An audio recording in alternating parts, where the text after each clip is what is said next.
नमस्कार। एक बार फिर टीडीएम सफलता चैनल में आप सभी का स्वागत है। आज हम इस वीडियो के द्वारा कक्षा 6 गणित 8 ग्रेड अभ्यास पुस्तिका जो वर्ष 2024-25 में हमें दी गई है, आज हम इस वीडियो के द्वारा अध्याय 6 पूर्णांक के अभ्यास को करेंगे, जिसमें हम प्रश्न 11 तक हम हल कर चुके थे। आज इसके आगे प्रश्न 12वां देखेंगे, तो आप समझेंगे इसको, पहले प्रश्न को, कि एक स्कूल के कार्यक्रम में नृत्य के दौरान एक छात्र 2 कदम आगे व 3 कदम पीछे जाता है। ध्यान देना, 2 कदम आगे व 3 कदम पीछे जाता है। ऐसा 2 बार करने के बाद छात्र मूल स्थिति से कितने कदम आगे या पीछे होगा। यदि 3 कदम आगे और 2 कदम पीछे जाता हो तो मूल स्थिति से 5 कदम आगे बढ़ने के लिए उसे यही प्रक्रिया कितनी बार दोहरानी पड़ेगी। तो यहाँ पर हमें 2 भागों में यह प्रश्न पूछा गया है। पहले भाग में छात्र 2 कदम आगे व 3 कदम पीछे जाता है। अगर छात्र 2 कदम आगे और 3 कदम पीछे जाता है तो ऐसा 2 बार करने के बाद छात्र मूल स्थिति से कितने कदम आगे या पीछे होगा। तो आप इस तरह से समझें, तो मान लीजिए कि छात्र आपका यहाँ खड़ा है। ध्यान देंगे, छात्र यहाँ खड़ा है और प्रश्न कहता है कि 2 कदम आगे, यानी ये 2 कदम आगे, यानी ये यहाँ से यहाँ चला 1 कदम और 1 कदम यहाँ से यहाँ चला, कहाँ पहुँच गया, 2 पर। 2 कदम आगे और 3 कदम पीछे जाता है। अब 3 कदम पीछे जा रहा है तो 1 कदम, ये आपका दूसरा कदम और ये तीसरा कदम। तो तीसरे कदम में कहाँ पहुँच गया, -1 पर, -1 पर पहुँच गया।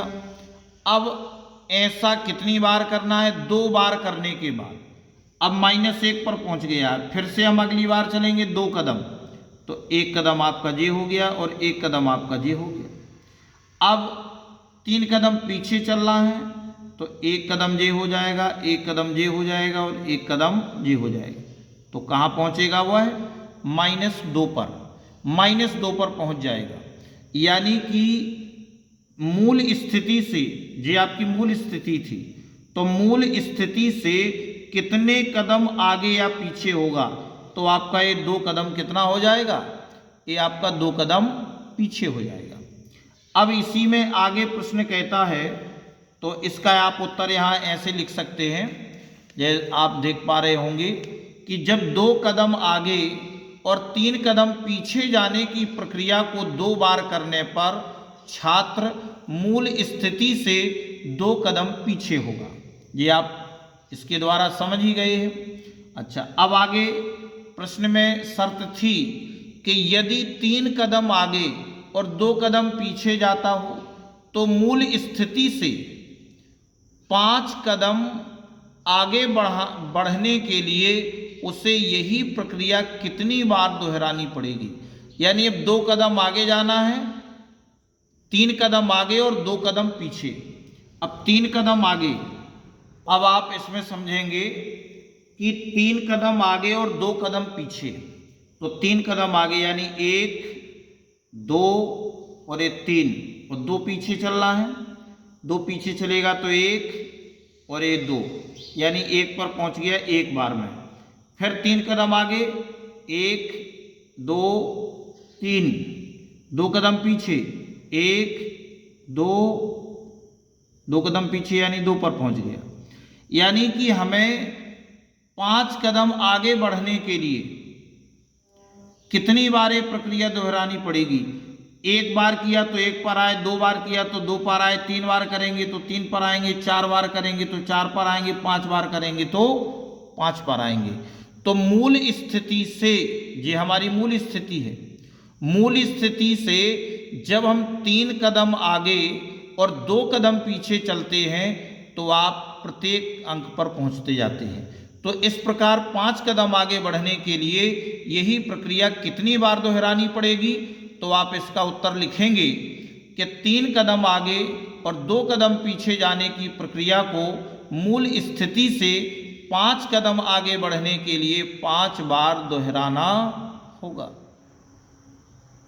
और आगे आप इसमें लिख देंगे छात्र मूल स्थिति से 2 कदम आगे और 3 कदम पीछे जाने की प्रक्रिया को 2 बार दोहराने पर छात्र मूल स्थिति से 2 कदम पीछे होगा, और 3 कदम आगे और 2 कदम पीछे जाने की प्रक्रिया से मूल स्थिति से 5 कदम आगे बढ़ने के लिए आपको 5 बार दोहराना होगा। इस तरह से आप इस प्रश्न को हल कर लेंगे। अब आगे 13वां प्रश्न कहता है कि 2 पासों के फलकों पर क्रमशः +1, +2, +3, +4, +5, +6 2 पासे हैं। प्रत्येक पासों में यानी ए आपके पासे पर अधिकतम इतने अंक आ सकते हैं, और दूसरे पासे पर -1, -2, -3, -4, -5, -6 अंकित हैं, यानी ये पासों पर अंक आते हैं।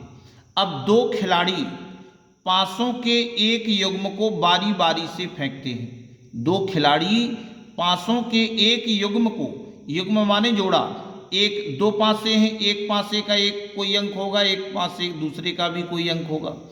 तो 2 खिलाड़ी पासों के एक युग्म को बारी बारी से फेंकते हैं तथा इन पर प्रत्येक बार आने वाली संख्याओं के योग को लिखते हैं। यानी एक इस पासे का अंक लिखेंगे, एक इस पासे का, और दोनों अंकों को हम जोड़ देंगे। तो जोड़ने पर प्रत्येक बार आने वाली संख्याओं के योग को हम लिखते हैं, साथ ही उनके द्वारा प्राप्त अंकों को पृथक रूप से जोड़ते जाते हैं। अलग हम उनको रखते जाएंगे, जोड़ते जाएंगे। वह खिलाड़ी जिसके अंकों का योग सर्वप्रथम 20 या 20 से अधिक हो जाता है, या तो उनका योग 20 होना चाहिए या 20 से अधिक हो जाता है, तो खेल का विजेता होता है, वह खेल का विजेता होता है। और पासों के कौन कौन से युग्म के, पासों के कौन कौन से युग्म के कितनी बार प्राप्त होने पर खिलाड़ी विजेता होगा। अब हमें यहाँ पर ध्यान देना है कि पास जो हम 2 पासे फेंकेंगे, उन दोनों पासों पर कोई ना कोई संख्या आएगी, 1 से लेकर के +6 और -1 से लेकर -6 तक, क्योंकि पासे में 6 ही होते हैं। तो पासों के कौन कौन से युग्म के कितनी बार प्राप्त होने पर खिलाड़ी विजेता होगा, और योग क्या होना चाहिए, 20 या 20 से अधिक, और कितने युग्म के बार बार प्राप्त होने पर खिलाड़ी विजेता होगा। तो आप कैसे हल करेंगे वो आप समझें। तो आप इसको समझेंगे जैसे हमने पहली बार लिखा कि +6 और -1। अब +6 और -1 दोनों अलग अलग पासों पर अंक आए हैं, और यदि हम इनको जोड़ें तो +6 में से -1 घटेगा तो कितना आएगा, 5। और 5 यदि 4 बार आवे, यानी 5 चौके 20, तो 20 यानी 4 बार, तो योग भी कितना हो गया, 20 हो रहा है।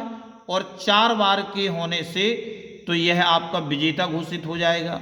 दूसरी बार में देखें +5 और -1, तो +5 में से -1 घटेगा तो 4 बचेगा, और ये 4 कितनी बार आना चाहिए, 5 बार। 5 चौके 20, 4 पंचे 20, तो ये 5 बार के आने से विजेता घोषित हो जाएगा।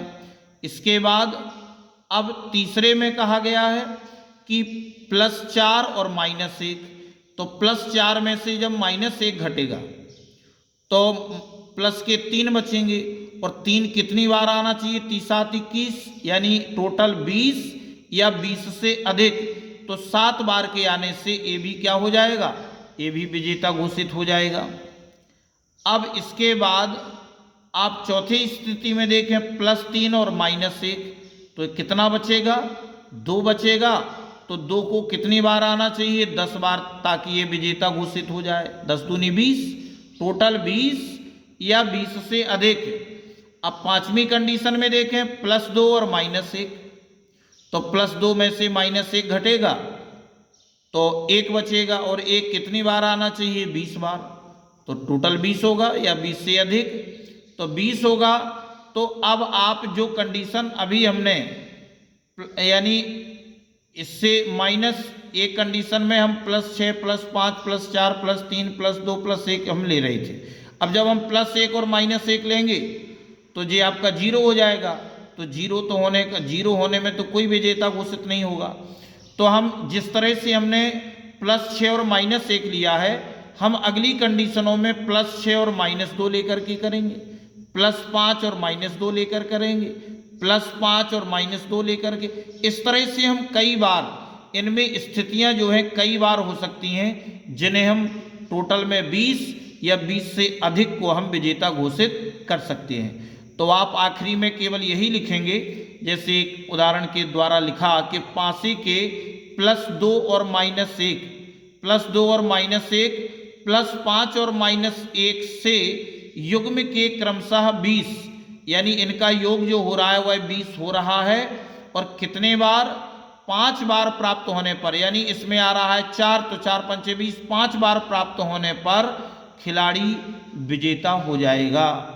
अगर हम इसको करते हैं तो इसको 20 बार आएगा, और यदि हम इस वाले को लेते हैं तो यह 5 बार प्राप्त होने पर खिलाड़ी विजेता हो जाएगा। इस तरह से हम इस प्रश्न को हल कर लेंगे। अब आगे प्रश्न दिया गया है तो हम इसको देख लेते हैं। 14वां प्रश्न है कि एक चिड़िया समुद्र तल से 2 मीटर की ऊंचाई पर उड़ रही है। ध्यान देना है, एक चिड़िया समुद्र तल से 2 मीटर की ऊंचाई पर उड़ रही है और उसकी छाया पानी में दिख रही है। यदि वह पानी के अंदर 1 मीटर गहराई में जाकर मछली पकड़ती है तो गहराई किस संख्या को प्रदर्शित करेगी और क्यों? तो आप इसका हल कैसे लिखेंगे? तो आप इसको समझेंगे कि यदि वह पानी के अंदर 1 मीटर गहराई में जाकर मछली पकड़ती है तो गहराई ऋणात्मक संख्या को प्रदर्शित करेगी, क्योंकि समुद्र तल से नीचे जाने पर ऋणात्मक चिन्ह का प्रयोग करते हैं। तो कैसे? जैसे आप देखें कि किसी समुद्र तल से 2 मीटर की ऊंचाई पर उड़ रही है। मान लीजिए कि ये आपका समुद्र तल है, ये आपका 0 समुद्र तल है, और इसकी 1 मीटर और 2 मीटर की ऊंचाई पर चिड़िया क्या कर रही है? उड़ रही है। तो 2 मीटर की ऊंचाई पर चिड़िया उड़ रही है और उसकी छाया पानी में दिख रही है, यानी यहाँ पर उसकी छाया दिख रही है। यदि वह पानी के अंदर 1 मीटर गहराई में जाकर मछली पकड़ती है, यानी यहाँ पर अगर वह जाकर के मछली को पकड़ रही है तो गहराई किस संख्या को प्रदर्शित करेगी? तो गहराई किसको प्रदर्शित करेगी? ऋणात्मक को, क्योंकि नीचे जब समुद्र के नीचे जाएंगे तो हमें ऋणात्मक मान प्राप्त होंगे, और जब हम समुद्र तल से ऊपर जाएंगे तो हमें धनात्मक मान मिलेंगे, क्योंकि समुद्र तल से नीचे जाने पर ऋणात्मक चिन्ह का प्रयोग करते हैं। इस तरह से आप इस प्रश्न का हल इस तरह से कर पाएंगे। अब आगे प्रश्न दिया है कि एक तालाब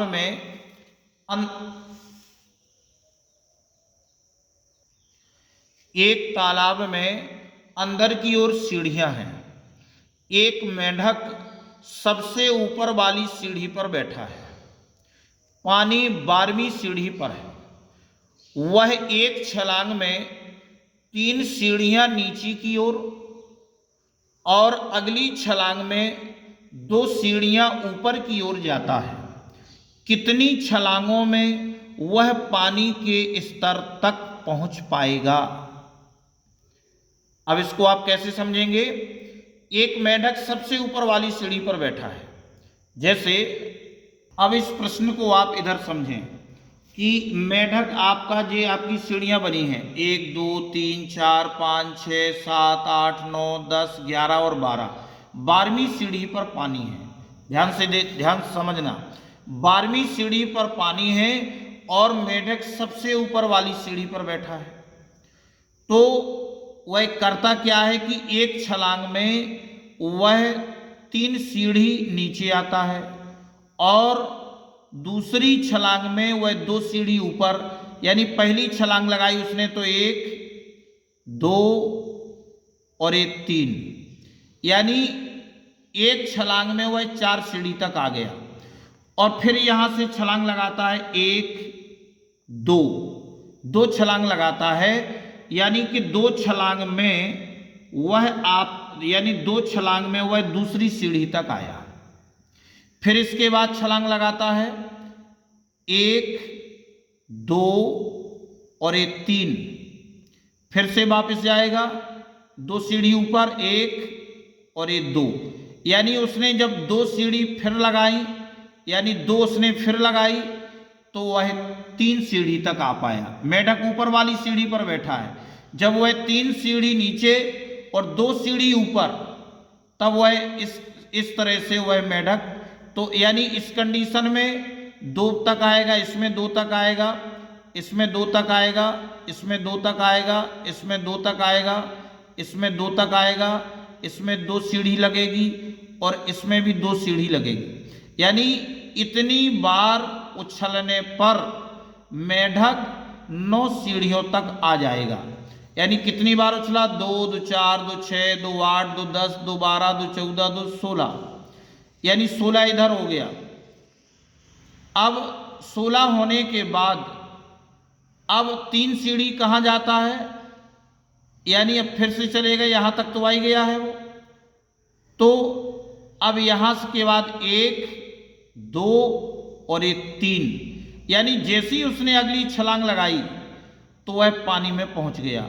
यानी कि उसने एक छलांग लगाई, एक छलांग में वह 3 नीचे जाता है और दूसरी छलांग में वह 2 ऊपर जाता है। तो जैसे ही उसने एक छलांग लगाई 9 सीढ़ी के बाद 10 11 12, तो वह पानी में पहुंच गया। यानी कि टोटल कितनी हो गई? 2 2 4 2 6 2 8 2 10 2 12 2 14 2 16 और 1 17। तो अब आप इसे कैसे लिखेंगे वो आप समझें। देखो, मेढक एक छलांग में 3 सीढ़ियां नीचे और अगली उछाल में 2 सीढ़ियां ऊपर जाता है। इस प्रकार 2 उछाल में वह 1 सीढ़ी नीचे जाएगा, जैसे कि आप देख रहे हैं, और 16 उछाल में मेढक 9वीं सीढ़ी पर होगा और 17वीं उछाल में 12वीं सीढ़ी पर होगा। तो छलांगों की जो संख्या होगी हम इस तरह से इसको लिख लेंगे।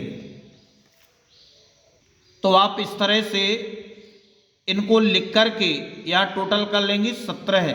अतः मेढक 17वीं छलांग में वह पानी के स्तर तक पहुंच पाएगा। तो इस वीडियो में बस इतना ही, और इसके जो शेष प्रश्न बचे थे उन सभी प्रश्नों को आपने हल कर लिया है।